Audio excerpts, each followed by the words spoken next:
Kino Hyrje Hana dhe këtë javë vjen me një program të pasur dhe të kuruar me shumë përkushtim, duke synuar të jetë sa më afër publikut dhe zhvillimeve më të fundit të kinematografisë botërore. Në një kohë kur industria e filmit po evolon vazhdimisht, kjo kinema po përpiqet të sjellë një përzgjedhje që reflekton këto trende dhe i afron ato me shikuesit vendas. Në këtë frym, publiku do të ketë mundësi të përjetojë Kill Bill dhe Whole Bloody Affair, një nga veprat më të njohura të Quentin Tarantino, i cili sjell një kombinim unik të aksionit, estetikës vizuale dhe rrëfimit të fuqishëm.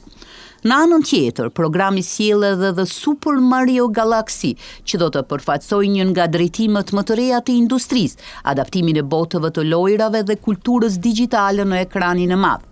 Këta filma po bën gjithnjë më të rëndësishëm në tregun global, duke krijuar një urë mes brezave dhe duke tërhequr një audiencë të gjerë që lidhet me nostalgjinë, por edhe me risit vizuale dhe teknologjike. Përmes këtij kombinimi, Kino Hyrje Hana synon të tregojë se kjo përzgjedhje e filmave gjatë të gjithë fundjavave nuk është rastësore, por ajo vjen si pjesë e një vizioni për ta bërë kineman një hapësirë më të hapur, më bashkëkohore dhe më të lidhur me rrjedhat globale të filmit. Prandaj edhe këtë fundjavë, Kino Hyrje Hana fton filmdashësit të bënë pjesë e këtij rrugtimi filmik ku çdo shfaqje është një mundësi për të zbuluar diçka të re, për të përjetuar emocione të forta dhe për t'u afruar edhe më shumë me botën e madhe të filmit.